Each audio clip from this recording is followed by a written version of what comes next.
right, first day back at school, big election year. And for his analysis on that poll and the task ahead for the Prime Minister, as we kick it all off, let's bring in the national editor of the Australian newspaper, Dennis Shanahan. And he joins me now from the nation's capital, Canberra. Well, Dennis, the PM was, I think, banking on a bit of a drama-free summer to kick-start this political recovery for him into this election year. Now, he didn't get it. A politically very busy summer.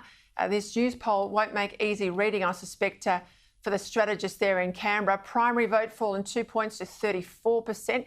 That's perilously low. It's the worst result since Morrison took the top job. Labor's primary on the other side up 3 points to 41. That's their best result over the same period. He's still ahead on preferred PM. I don't really bank that very much at all. What's your take on all this, Dennis? Well, I think, like you, Peter, I think the primary vote remains the most important figure in any polling. And what we see here, in a very bad poll for the government, is that Labor is above 40%. Now, the rule has been for decades that if you can't get above 40% on primary vote, a bit more for the coalition than for Labor, then you can't win the election in your own right. Julia Gillard didn't win when she had less than 40%. She won the negotiation later with Conservative independents. So what we have here is an indication that the government is at a very low ebb and that people are angry. They're not happy. They are certainly not happy with Scott Morrison, and they are venting that. Now, I think a couple of interesting points in the wider numbers there in the Newspoll today. For one, people still see COVID as by far and away the most important issue they are confronting, almost double the next most important issue, which is managing the economy. So COVID and the economy still dominate what people are thinking about. Having said that, it is interesting to see that I think some of the lost support that Scott Morrison clearly had over Christmas has come home from older Australians who have deserted him on climate change issues. I think he is now paying the price for net zero carbon emissions by 2050. He has lost support amongst that very important cohort of the over 60s, and that has really cost him. But I still think that there is time for people to readjust and to get over that very frustrating Christmas summer period. And I don't think they've actually focused yet on the fact that there will be an election. And they also know that when they go to a poll, they're not voting for Mark McGowan as Prime Minister. They're voting for Anthony Albanese or Scott Morrison. Look, I think you're spot on. I see this as a message to the government, not people's final decision yet on how they're going to vote.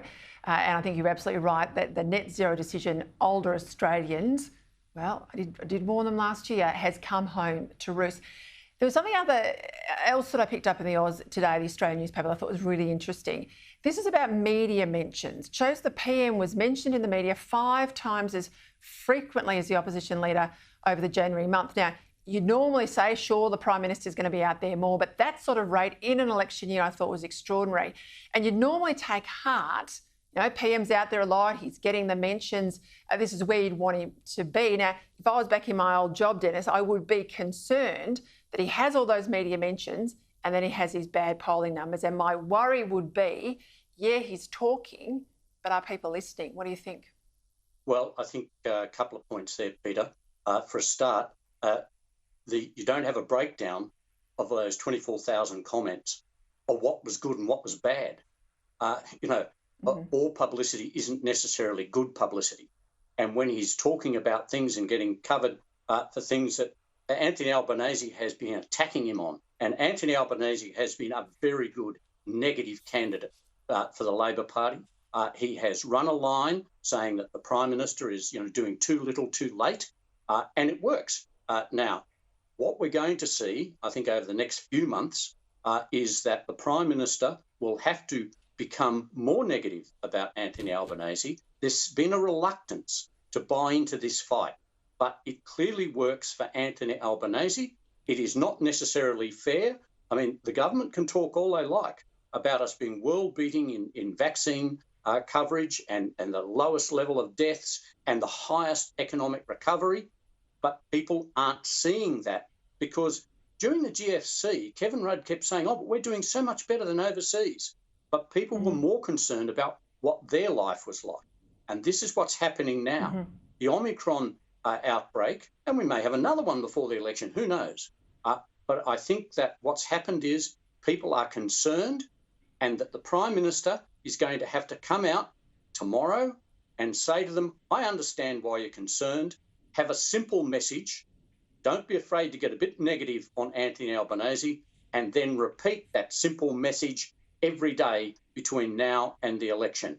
I think that too often the Prime Minister says too much at a press conference without actually having enough to say. I would second that point. Just before we go, Adam Bandt and the Greens out today issuing a laundry list of demands that he says Labor would have to give him in return for the Greens' support, like we saw back in 2010, to create minority government in the event of a hung parliament. This is deeper and steeper emissions cuts, a new tax on billionaires, big business, the whole lot. Now, this sort of talk, surely this doesn't help Labor, doesn't help Albanese. And right now, it's only late January, but what do you think the likelihood is of a hung parliament? Look, I think obviously Adam Bandt is playing to the crowd. It's all good for him to talk about power sharing. It means that, vote Green and you get a say in the government. And, of course, it's bad for Anthony Albanese, and he's denied this time and time again.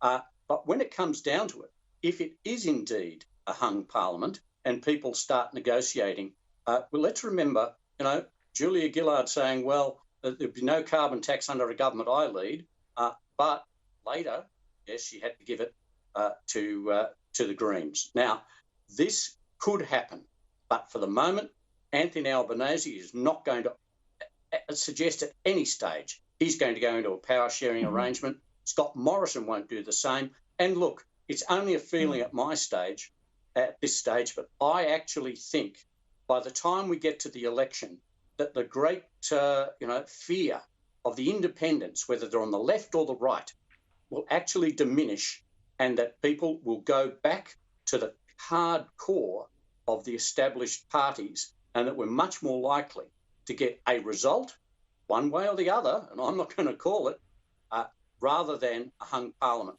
I think in the end, the independents will be a spectre that will be empty. Well, great to have you back, Dennis. You can see why, or my viewers can see why you're one of the best in the business. Thanks for joining us tonight.